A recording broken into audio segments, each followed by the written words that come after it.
bluffs. From novel guessing games to the increasing appeal of a good bluff. In case you haven't noticed, poker is almost everywhere, from the TV to the local watering hole to the 7th grade study hall, we think. Of course, no money, no wagering there, kids, right? So we thought it was high time to put on our poker faces and ante up an expert for you. Can you tell who's bad at poker? Of course you can.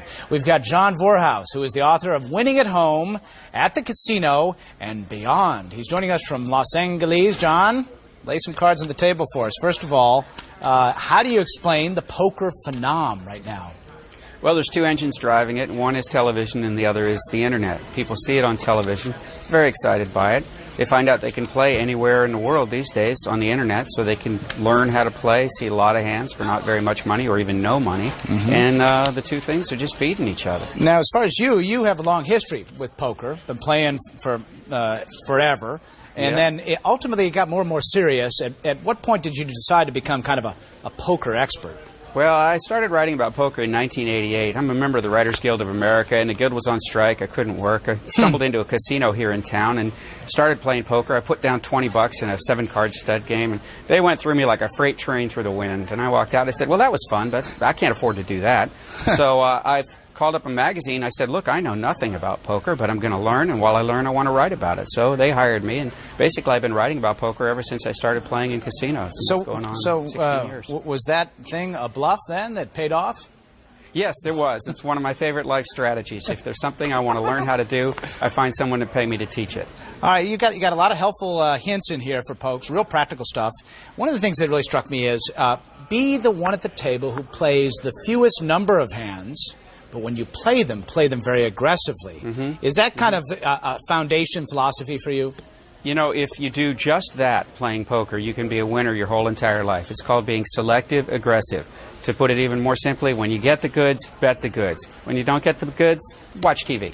Really? So the whole notion of bluffing then, you wouldn't advocate that necessarily? Oh, there's definitely a place for bluffing, but you need to know what you're doing. And if you've established a tight image of somebody who only plays quality cards, then every now and then you can sneak a bluff past them because they will assume you're playing the same tight, strong hands you've been playing all along. So you need a little bit of cred at the table, and that means you got to have some hands to back that up. Here's another one that I like. Be the one who knows, not the one who guesses. That's easier said than done. Are you talking about like counting cards? What are you talking about there? Not so much that. You see this a lot in No Limit Hold'em. The game that you see on television is No Limit Texas Hold'em, and that's a game of big bets. People are pushing in all of their money all at once, and there's a whole strategic advantage of being the one who's making that bet, pushing the chips forward rather than being the one who's calling. If you push the chips forward, you know exactly where you are in the hand. If you're trying to figure out whether to call or not, you're basically guessing. That's why I say be the one who knows, not the one who guesses. And that goes back to aggressiveness. The aggressive player is